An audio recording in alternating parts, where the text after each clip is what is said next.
here that we're looking for all of the things that can contribute to a stiff shoulder.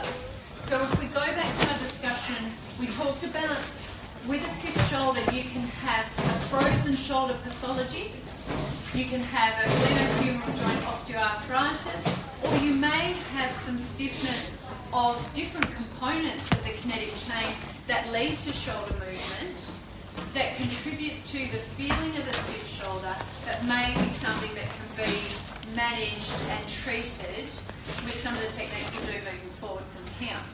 So with a frozen shoulder or a glenohumeral joint, you would feel they may have some tightness through their thoracic spine, they might have some tightness through their scapular-thoracic movement, and those things are both things that we can treat without aggravating their shoulder joint itself.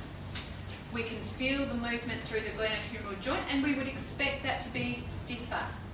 Now, with osteoarthritis, you might try some mobilisation of that and see if you can free that up. With a frozen shoulder, you might be a bit cautious of that in the early stages because we know that can flare the shoulder joint, but you may then do it more into the thawing stage once the pain has settled down. Or even in the stiffness stage, but once the pain has settled down a bit more. And also you may have someone who has a stiffness in a direction that you can help with. So they have trouble getting their hand behind their head, and they've got some muscular stiffness and thoracic tightness, and you can mobilise and do exercise and do stretches and soft tissue therapy for that, and you can resolve that and you work on that quite actively. So there's lots of different ways of approaching this, but you need to have that clear assessment protocol so that then you can go, okay, thoracic spine is fine, scapulothoracic, no, that's a bit stiff, I think we can do some work there. Glenohumeral joint, that is the problem, that's really stiff, I can work on it, or I need to work around it and try and release the muscles around it and see if I can get some extra movement there, but without irritating the joint itself. Does that make sense? So it's a very logical way of working through it so that you can get some clear management plan.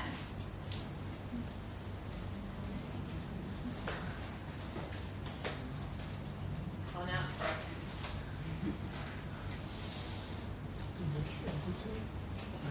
Help me, Vinny. Oh no, we're all stuck. Okay. Is Vinny assistant? Yes, okay, assistant, yes, please. Oh, okay.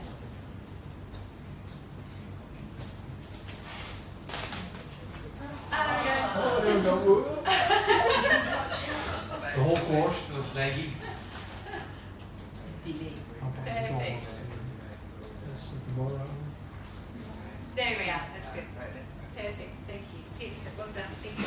Okay, alright, so what are our options for management of a stiff shoulder? We have surgical options, we have medical treatment options, so not physio but not surgical, and conservative management options, which is where I put our physiotherapy management. So for stiff shoulders, and for frozen shoulders specifically, there's the option of manipulation under anaesthetic, and usually they put a corticosteroid injection in the shoulder at the same time. And there is also arthroscopic capsular release surgery, where they divide the contracted, so visualise that contracted capsule, and they do a corticosteroid injection. What they have found, there is no clinical superiority of doing either of those techniques. So generally, the person may get an improved short-term improvement in range of movement. Generally, it tightens up again and they continue on their way that they were going to go with a frozen shoulder presentation. It doesn't seem to change their course of their frozen shoulder presentation. And I've included a couple of references there for you to follow as well. For glenohumeral joint osteoarthritis, going backwards, I just want to ask, does everybody see people who have frozen shoulder have manipulation under anaesthetic? What is the group consensus? What do you think? Does it make a difference? No? Depends on also the person, I think. Yeah, The maybe. age, for instance, the age. Maybe, yeah. Maybe it does. Maybe there are other cases that it works for more than others. Yeah.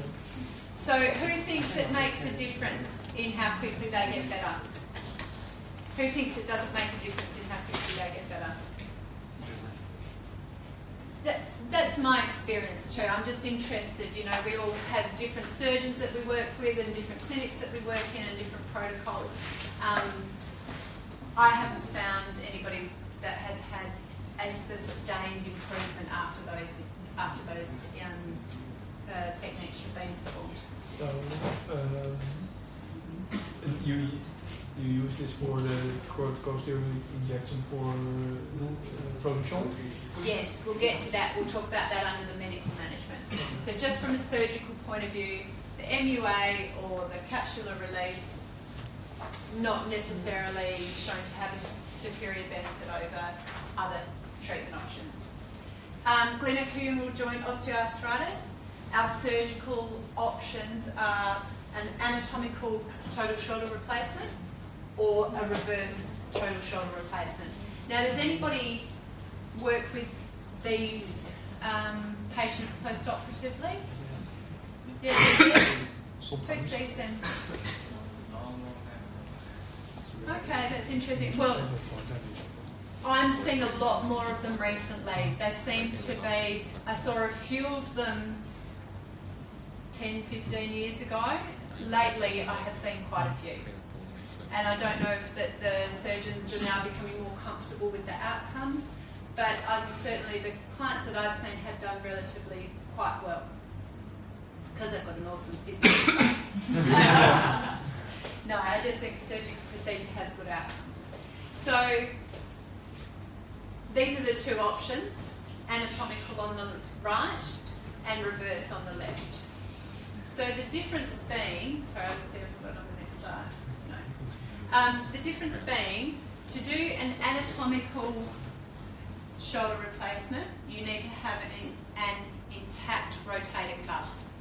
So you still have a rotator cuff if you have an anatomical shoulder replacement.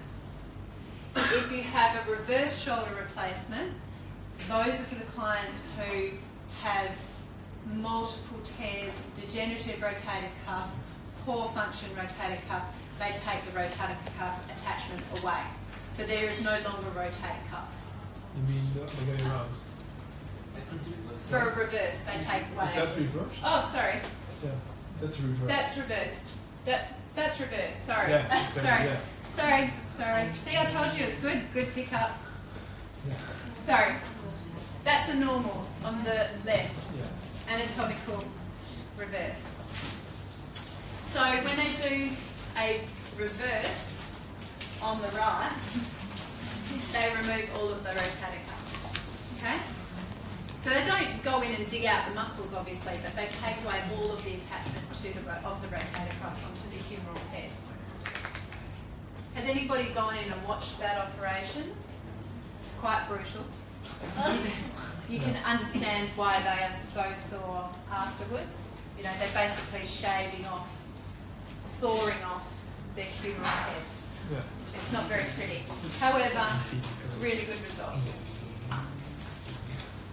So for rehabilitation protocols, still trying to come up with a consensus statement for the anatomic, so it's consensus, it's not research based, this is expert opinion.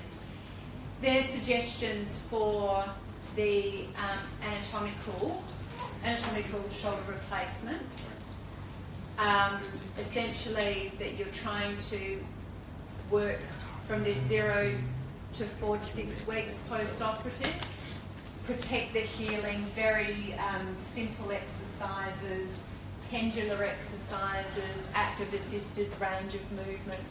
It is painful, so the first couple of weeks they really can't do very much. There's a lot of swelling associated with it as well. But you do need to get them and keep them moving, so they'll be doing elbow flexion, extension, wrist, hand, exercises encouraging walking, but they are going to be in a sling and they're going to be sore. at that 4 to 6 weeks, so when they start to move a little bit more and the healing of the anatomic, the healing of the prosthesis is settling in, you can get them to start to do exercise with weight and building their strength around the new prosthesis. Now, the difference being, if we go to this, so with the anatomical, they've still got a rotator cuff. So your rehabilitation includes rehab of the rotator cuff.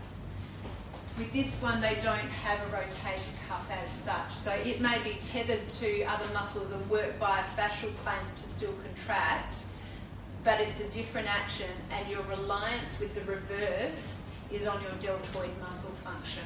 So your focus is really on the deltoid, and you're not expecting, for example, on that one, much external rotation, because the deltoid can't do that.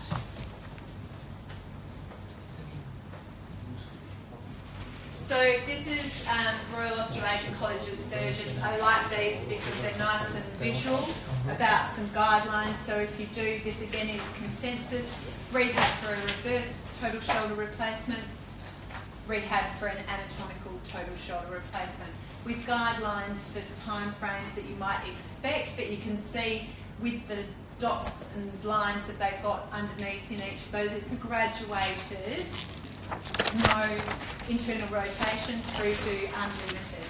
So it's a very, it gives you a guide, but there are not strict hard guidelines around this.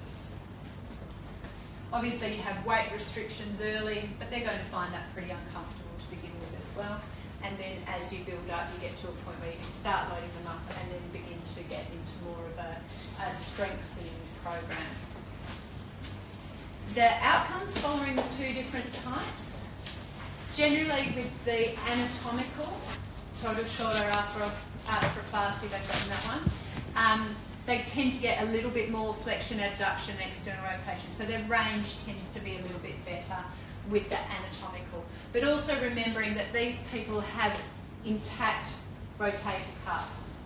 So in that respect, in my experience, it tends to be slightly younger too, and they've got less going on around their shoulder. They've got degenerative change to their shoulder joint, which is why they're having the surgery, but they don't have the changes to the rotator cuff.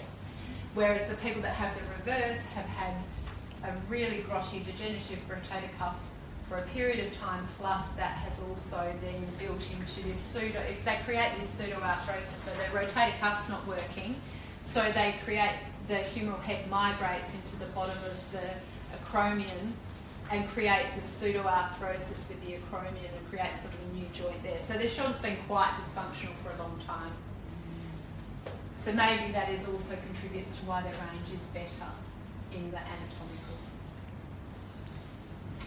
So these exercises for a reverse total shoulder replacement, options for you as far as being able to build shoulders wide. Yeah. Build anterior deltoid in this position, knuckles up. So looking at that range of movement that he has. So this is my father-in-law. He doesn't know he's an international star at the moment. I didn't ask him. So it's a good surgery. So before the surgery, he literally couldn't move his left shoulder. He's had done. Away from his body. He had no strength and it was just so painful for him. A wide row, so you're starting to get into that Square on so that when you so you've got more of that posterior deltoid but in an abducted position. Elbow wide and keep your hand wide. So you don't want the hand to start in the front. To drift towards the front. Yeah, exactly. Because then you get that's more when you fibers. feel it at the front of your shoulder. I'm So you preparing should myself. feel this all at the back of your shoulder and your shoulder blade area. So a bit of scapular Nothing work, at the front.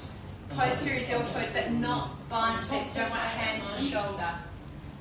He can do bicep curls, so that's an extra exercise, but this is Just not not at the posterior front. So deltoid. if you feel it at the front, you feel your hand is drifting across towards the front of your shoulder. Good. That's great. That's really good. Now just go to the top and down. So lateral raises.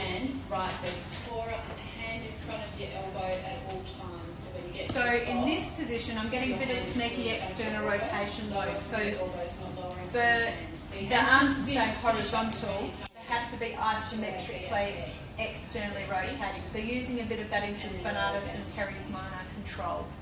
So coming out into abduction, it's his left shoulder. So you'll notice the left shoulder probably lifts a little bit more here. I'm happy, that's fine. It's functional, it's working. He can have some good strength in that position, it works quite well. And then working into overhead positions. Good. So your overhead press, you're going to fashion up a Starting with a broomstick, so it's like an active assisted overhead.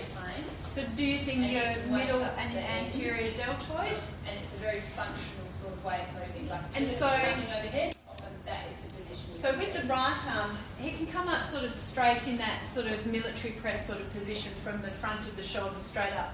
With the left shoulder, he sort of comes out to the side. It's not quite as pure a movement. He struggles to get that external rotation to keep his elbow under, to then push up. So again, that's okay, except that it's going to be a little bit different. The way your shoulder works is a little bit different. So that's how we're going to work through, because functionally, if he wants to put something on a top shelf or lift something up overhead, he can do that.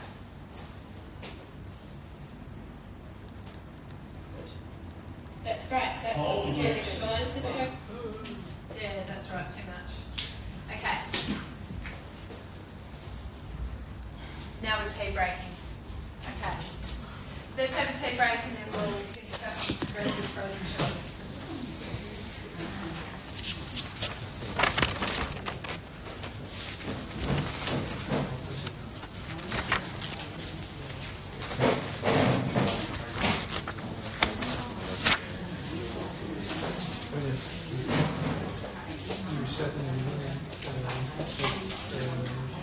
Flexion.